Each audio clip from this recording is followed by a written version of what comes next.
when I pictured a drug addict, I thought of someone, who was panhandling on the side of the street in 50 shades of brown clothing. The way people imagine addiction and what it actually looks like are often two very different things. That was true for Nicolas Getz growing up, but in his 20s, he learned firsthand that substance use disorder, which affects nearly 49 million Americans, or 17% of the population, can happen to anyone. I felt guilty. I consciously knew every time I was doing something wrong, that it was wrong and that I was hurting my family, I was hurting myself, I was hurting my chances at getting back on track. In this episode of Grieving Out Loud, Nick opens up about his path to opioid addiction, how he was able to reach recovery, and important insights for loved ones supporting someone battling substance use disorder. I want people to know that you can do it, you need help. Everyone needs help. You can't do it on your own. Welcome to Grieving Out Loud. I'm your host, Angela Kennecke. Before we start this powerful conversation, I want to take a moment to speak directly to anyone struggling with substance use disorder. Please know help is available, and you don't have to face this alone. Addiction is a disease, just like diabetes or heart disease, and there's no shame in seeking the support you need. You can find a list of helpful resources on our website, emily'shope.charity. We've posted a link in the show notes of this episode.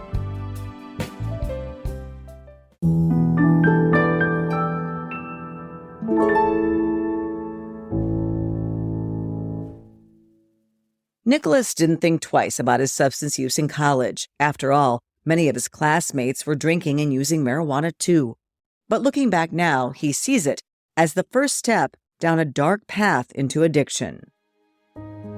I was a weekend drinker. I feel like it all starts with alcohol and marijuana. If you're willing to kind of experiment and everyone else is experimenting with you. In addition to drinking and using marijuana, Nick also got prescriptions for Adderall from a doctor. I assume you had a prescription for it because you needed it? Did you need it? Well, that's a good question, and I still don't know. I know that I knew that it was a stimulant, and I just went into my primary care physician. I told him that I had trouble focusing at school because I was working full-time and going to school at night. He gave me this questionnaire. It was like a 75 questions of like 1, not very often, 4, very often. So I knew I wanted Adderall, so I manipulated the answers, and I did feel like it helped me. Obviously, I mean, it does help you focus, but as far as like if I have ADHD, I know I was tested for it, not to my knowledge, when I was in like 3rd or 4th grade, and they determined that I did not have ADHD, but I knew how to get it. Then Nick was offered another drug, one that seemed harmless at the time. He thought nothing of taking a prescription pill from a friend. After all, if a doctor had prescribed it, how bad could it be? But as we know now, OxyContin is anything but harmless. In fact, it's heroin in a pill. I was also a bartender and a barista, so my social circle was really large. One of my friends who was in the Air Force had like multiple back surgeries, and he was prescribed oxycodone hydrochloride. So like what year would this have been? So the first time I took an Oxy 30 was probably 2012. So before people were really talking about the dangers of maybe just starting to talk about the dangers of opioids and some of the prescriptions that were out there. Yeah, which is interesting. It was before Purdue Pharma was under the microscope, but it was interesting looking back because they were really available. Even in Idaho, there were specialized pain clinics And if you had an MRI or some sort of chronic pain thing, they definitely overprescribed, because my friend was getting, I think he was prescribed 9 Oxy 30s a day, which is unreal. And he told me that if he took all of those, he would feel like a zombie. So I started trading my Adderall for some of his Oxys. Nick still vividly remembers the first time he took an OxyContin. He was hooked instantly, and he's not alone. Many other guests on Grieving Out Loud have shared the very same experience. Within 15 to 20 minutes, you literally cannot have a bad day. Nothing bothers you. You could be at work, and it's just like, it's an optimistic pill. It helps you see the sunny side of everything. You don't get annoyed with anybody. You feel more social. It literally felt like the limitless pill. I don't think everyone reacts that way. No. And that's what I was going to say. With talking to people, it seems like it's 3 things. It either makes you really, really tired or nauseous, or it makes you feel amazing.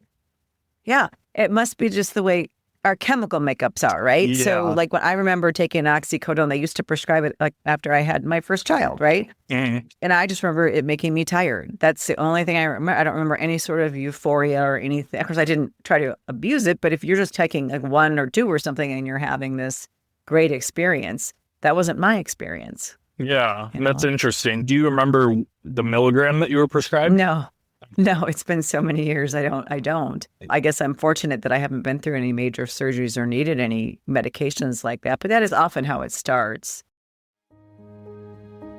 And like many people who started using OxyContin during the beginning of the opioid epidemic, Nick never thought he would suffer from substance use disorder.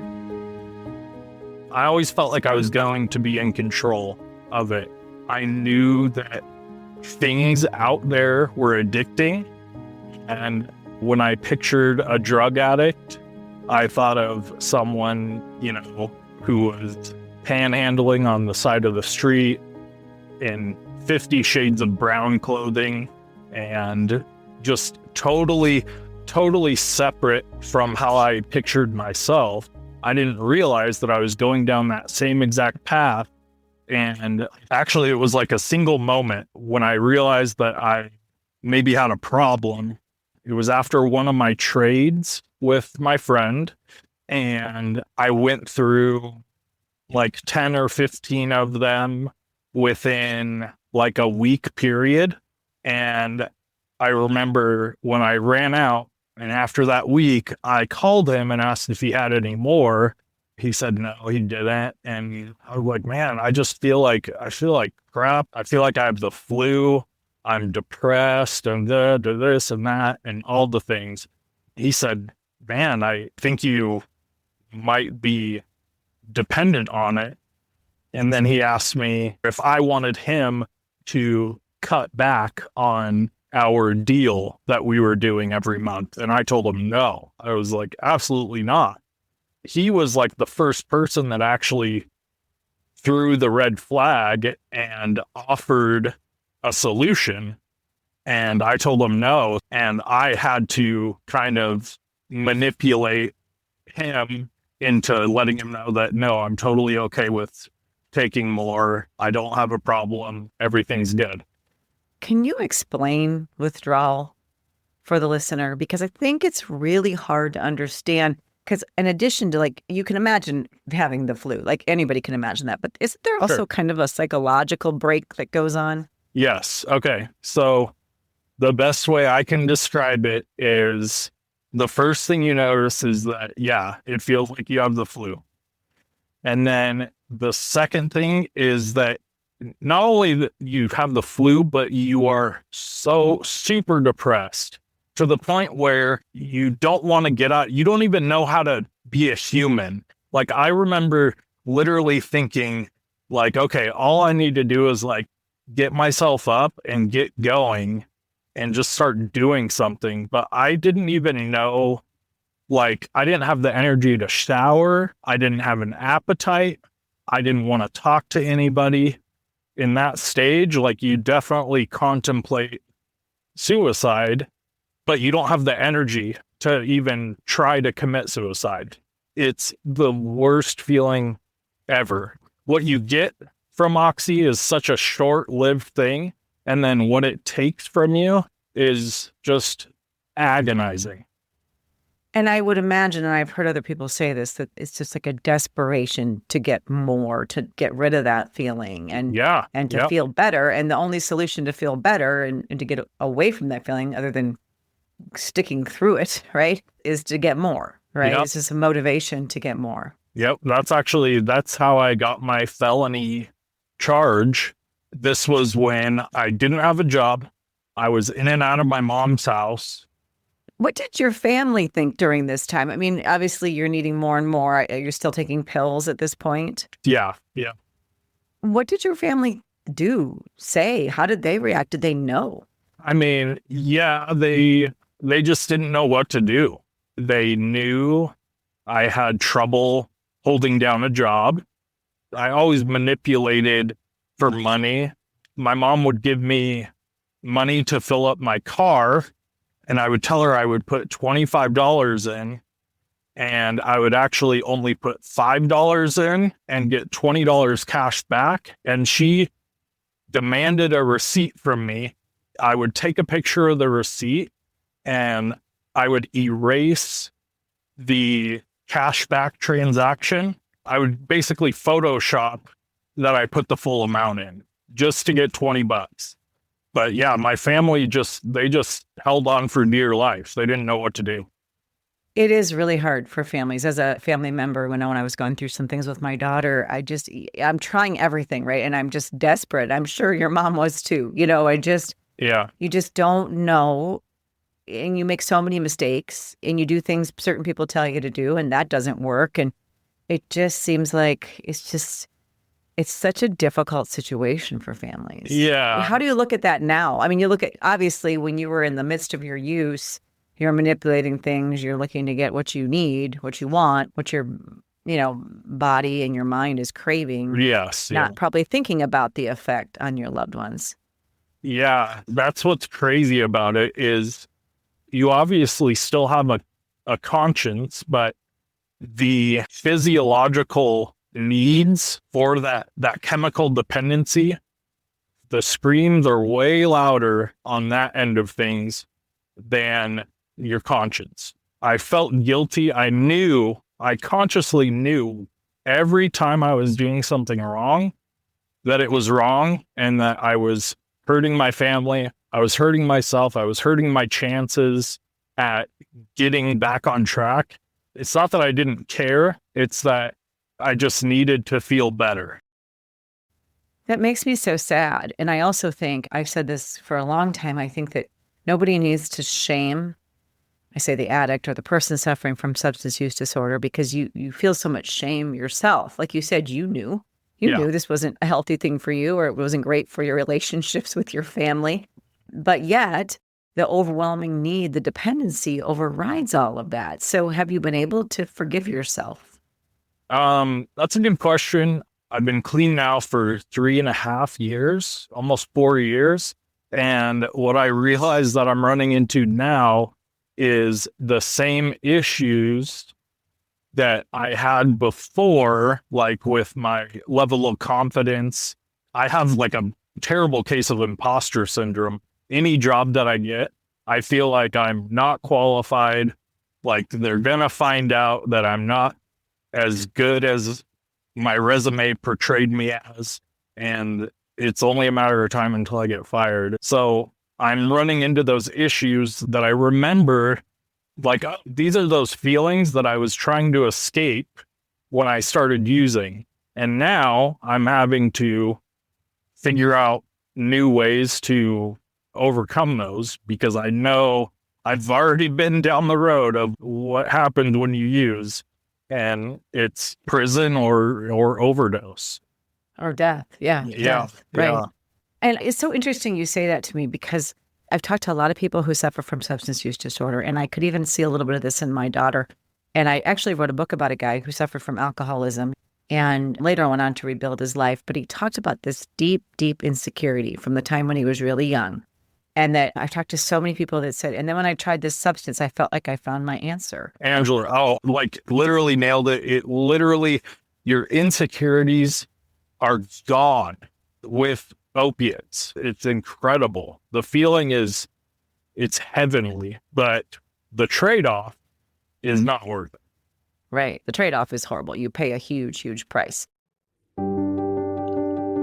Are you passionate about keeping kids safe and informed? Emily's Hope is proud to introduce our K-5 substance use prevention curriculum, designed to educate young minds about the dangers of substance use. This engaging program lays the foundation for a healthy future. Visit emilyshopeedu.org to learn more and help bring this vital resource to your local schools. Encourage your school administrators and counselors to explore our curriculum today. It's part of our mission. Together, we can make a difference. Like many who start abusing OxyContin, Nick eventually turned to heroin, a drug he never imagined that he would ever use. I met a guy who was a taxi driver who also sold pills. And when I was out one day, I didn't have any pills. I couldn't do my trade with my one friend. He told me, I don't have any oxy, but I do have some black, and it's really good. I came to another fork in the road of how low will I go? And I quickly got over that, and I just asked him if I can snort it, if it was able to be snorted. I wasn't using a needle yet. And so he told me that, yes, it can be snorted. You're not going to get as great a feeling as using an IV. And I was like, no, I don't want to use the needle. But that soon changed. And Nick found himself in a debilitating fight with substance use disorder. He dropped 40 pounds and says he didn't just feel like he lost weight, but also his soul. If I didn't have a place to stay, I was living in my car. Just everything was just focused on getting high. And my social circle, that was a big thing. I was in a couple of relationships where we were extremely codependent. We both used together, even though we wanted the best for each other and we knew we were down bad. I didn't have enough separation from my social circle to kind of see the bigger picture of what I was doing. And I didn't have a game plan. Nick tried to turn things around by going to a methadone clinic, hoping the medication-assisted treatment would help him quit heroin. While it did help Nick stop using opioids, the pull of illicit drugs was too strong. I met someone at the methadone clinic that had a meth pipe on him, and so I tried it, and that was that. I mean, it basically added to the euphoria, because with methadone, you don't get that same feeling. I supplemented methadone with meth, basically to feel higher, because I didn't feel like I was done with drugs. Yeah.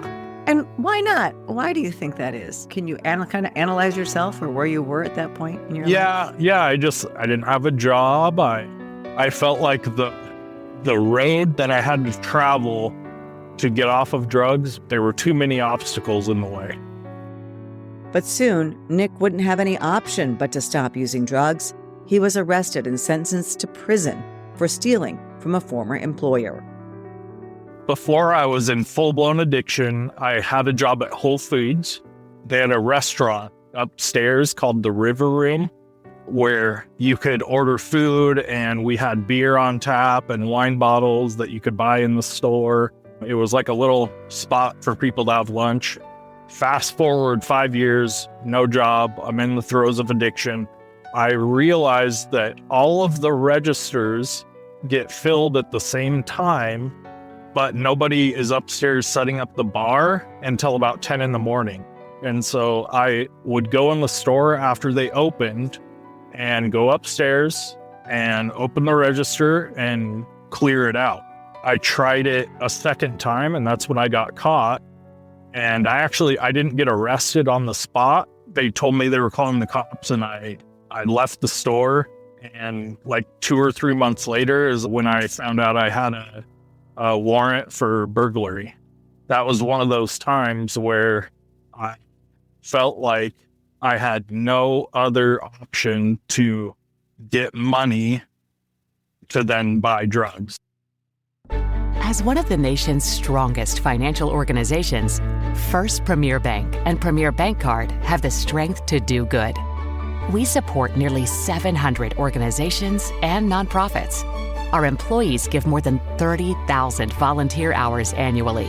And we are continually seeking ways to make South Dakota an even better place to live.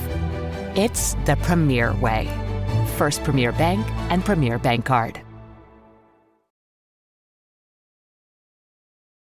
Nick was put on probation and had to do regular drug tests, which he kept failing. Because of that, he had to go to prison, which surprisingly, he says, was just what he needed. Going to jail kind of gets you prepared for the next step and then the next step.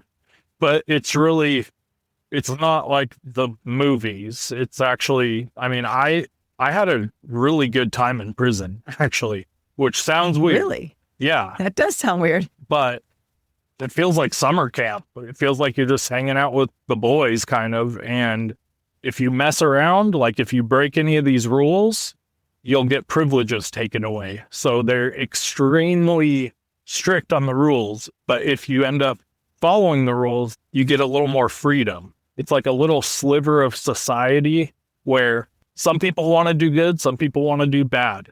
And you can kind of tell the judge of character that you built up your whole life. You can see the ones that they have the victim mentality, and then, they're always blaming their PO or the cops for pulling them over. And, oh, I can't believe I got 7 years for an empty baggie. And it's like, well, what was in that empty baggie, and how many times did you not get caught? The mentality of people in prison it's interesting, but the reason why I had such a good time was because I put in a lot of work in planning my recovery and knowing that when I get out, I'm going to get hit hard with life, and I have to be ready for that. And every day I was on the phone talking to my mom, talking to my dad, planning for when I get out. I want to immediately jump into outpatient treatment. Like, I finally had a plan of action for when I get out, I can hit the ground running and not let myself relapse. Does Idaho have good treatment within their prison systems? Because I know in my state, there isn't necessarily treatment even offered. I mean, most people are locked up in drugs or alcohol have something to do with it, right? Yeah. But yet they don't get the treatment they need in prison. Was that the case in Idaho, or was there a program that you worked or something that helped you? Yeah. So when they're sentencing you, they kind of, they interview you and they figure out where your issues are. It's called a pre-sentence investigation. And they talk to you about your home life, your support systems, and this and that, and your addictions. And based on that, as a part of your sentence, they give you classes to take. And granted, it's an hour and a half, 2 times a week, and it's very simple stuff. Like, it doesn't take a lot of time to get the homework done that you need to do, but it's up to you how deep you want to dig. Some people just phone it in and they're not putting in work to want to be done because they don't want to be done using. What changed for you during that time that made you want to be done?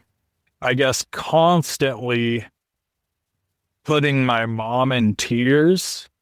So once you're in jail and you come off of everything and the fog begins to lift and you start talking to your family, you realize that it's not a sustainable lifestyle. And it's a very apparent choice. You can either, once you get out, you can go back to what you were doing or you can try something different. And for me, I wanted to live up to the potential that my family saw in me, you know? Nick spent a year and a half in prison, but aside from the very beginning, he wasn't offered medication-assisted treatment like Suboxone. Now, that's not uncommon. An estimated 15% of people entering jails and prisons each year struggle with opioid addiction. Yet, according to the American Addiction Centers, most facilities don't offer any medication to ease the painful detox process.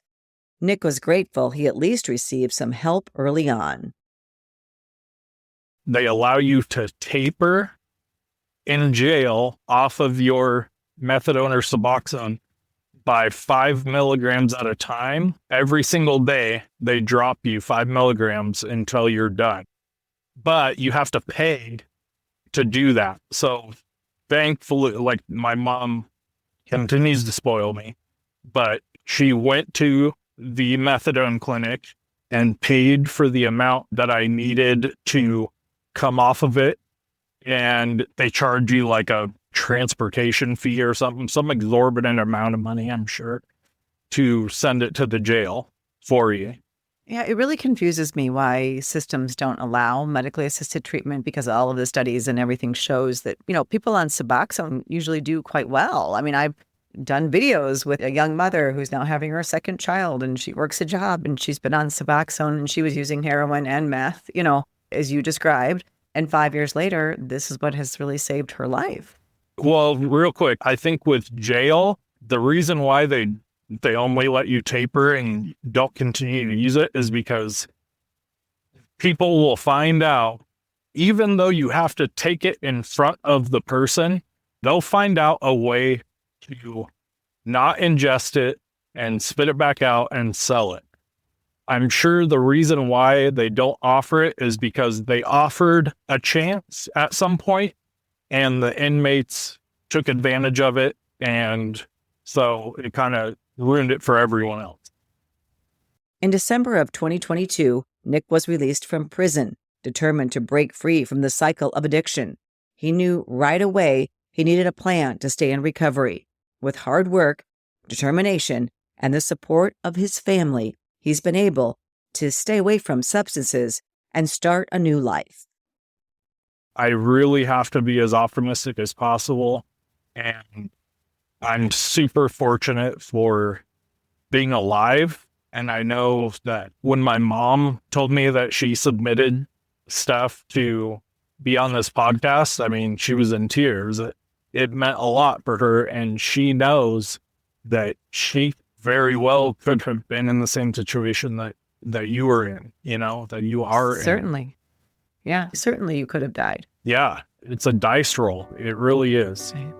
And I know she's just grateful. I owe it to you. Just do everything I can in my power.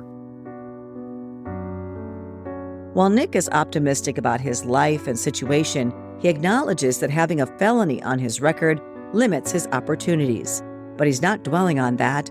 Instead, he's choosing gratitude. You don't have as many opportunities as you once did, but you can't let yourself focus on that or, start dwelling on it, I guess. In fact, Nick says he loves his job in the automotive industry. It's the longest he's stuck with one job in 8 years. At 36, he's rebuilding his life, not just at work, but with family and friends. I'm starting to make friends that are positive, healthy friendships.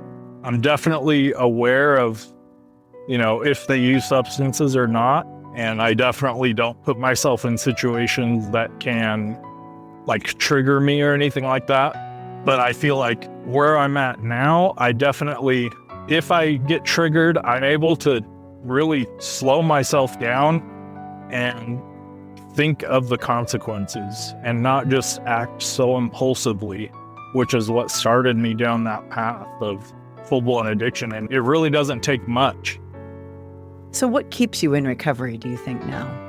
I don't want to go back to prison for how I kind of said that I didn't have a bad time, and I really didn't. I met really cool people, and I was close with someone who actually 2 months after we got out, he started using again, and he overdosed and died. I'm sorry. He just had his second daughter too. And it was hearing those stories, keeping up with the people that I was in prison with, and knowing which ones are doing good and which ones aren't. I mean, that's what keeps me in recovery now, is just the fact that I've seen that side of things and I don't want to go back to it. Looking back, Nick says one of the toughest parts about his battle with substance use disorder was knowing the pain he put his loved ones through. His advice to anyone watching a family member struggle with addiction: love them and help them get care as soon as possible. Be patient with your loved ones. There's no right way to handle it. And I can't imagine, I've never been in a position to feel what it's like to have a loved one going through it. And I've heard it's crazy because it's you love this person so much and you have no control over what they're doing. But I mean, I want people to know that you can do it, need help. Everyone needs help. You can't do it on your own. But then you have to accept that help, and you have to consciously make that decision that you are done. And if you slip up, don't beat yourself up. Absolutely do not be hard on yourself. Just tell on yourself. That's the first thing you should do. If you slip up at all, you have to tell on yourself, a loved one, your PO, anyone, and just get back on track. And that's all it takes. That's really all it takes, is just be patient with yourself. Don't beat yourself up, and just get as much help as you need. It's out there. You just have to look. Well, and I think everyone, and especially loved ones around someone who's suffering from substance use disorder, everybody wants you to be okay now, right? They want you to be okay. They want it to be cured. They don't want you to slip up as you talk about it. And we do know that now, relapse can mean death. I mean, so It is scary. It is, yeah. And relapse is a part of recovery. I mean, and until our modern day right now, it wasn't a death sentence, but it certainly can be now. Yeah, it's a wild world out there. I would have never imagined where we're at with the nation's drug usage and all the stuff of where it comes from and all that stuff. I don't even want to get into that, but you just have to give yourself grace. And it is a lot of pressure. You feel a lot of pressure to get clean, but it's not the big mountain that you think. It does take time, but it can be done. It really can be done. Yeah. And you're proving that it can be done, right? Have you had any relapses in your recovery? No, I tried some alcohol, a couple of sips, 2 years ago. It was at a buddy's house that I worked with, and I went over there for a little bit. And I just realized that I was like, God, it just doesn't do it anymore. I feel like my brain has these new connections, these new pathways. If I do this, then I feel like this, and then this is the outcome. And I realized just within a couple of sips that I was like, okay, what is going to come of this? If it feels really good, do I have a bunch more? And then what? And then I feel like this the next day. And then what? So it didn't have the same effect at all with being clean and sober for how long I have been. It gets easier, and you're just more removed from it every single day. And sometimes it does take, there are days where I get so stressed out and I think about getting high and the lack of responsibility. You literally, when you're out running around and trying to find drugs, you have no responsibility other than trying to get high.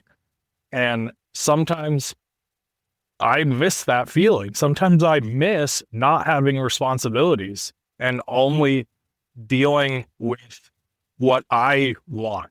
But I realize that it's not sustainable, and you're just being the most selfish version of yourself. Well, and it's good that you can stop yourself, because we all have things, right?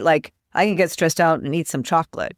right? But Right. it's not as harmful as, going and using heroin or whatever. But everybody gets that, right? We all get that. We all have coping mechanisms. You just have to learn new ones. And I understand what you're saying. It's just, I'm glad that you're in a better place and that you're healthy. I'm glad for you and for your family. Yeah. And I really appreciate you sharing your story. Why is it important to you that you share your story?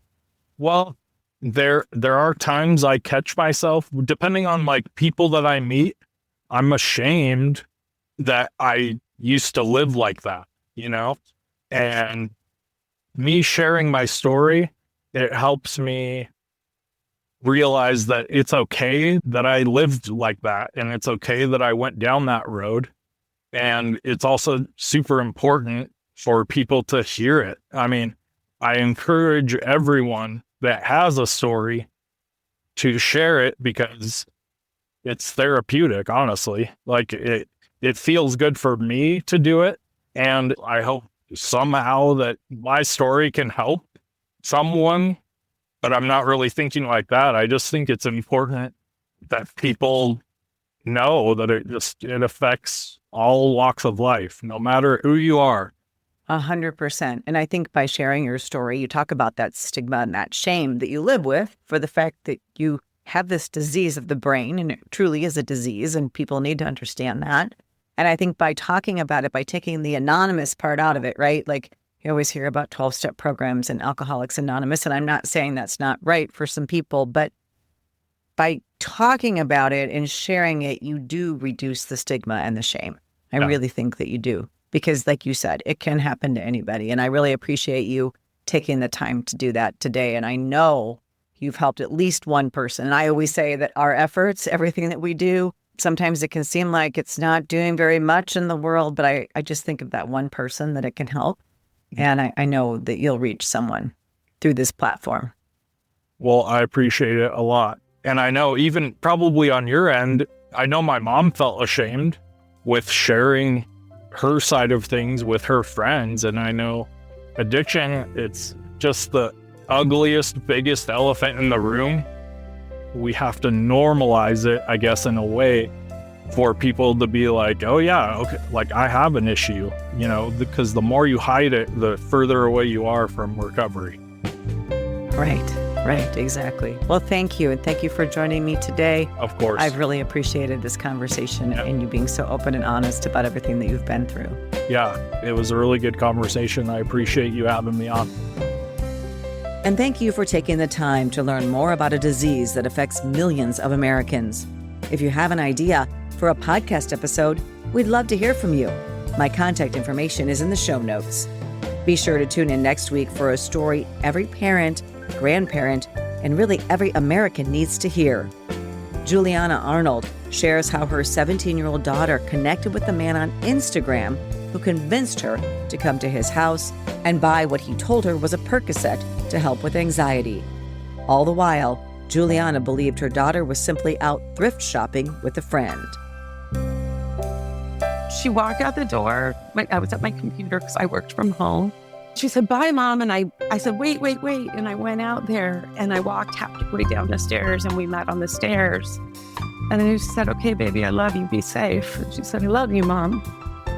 And she walked out. And I had no idea that was going to be the last time I would ever see her. Juliana's daughter not only died from fentanyl, but her body was found in a much older man's home. A man who said her 17-year-old daughter agreed to have sex with him. Now, Juliana is speaking out with a powerful message as the FBI warns of a rise in violent online networks targeting children. It's a conversation you won't want to miss. Thanks again for listening. Until next time, wishing you faith, hope, and courage. This podcast is produced by Casey Wanenberg King and Marley Miller.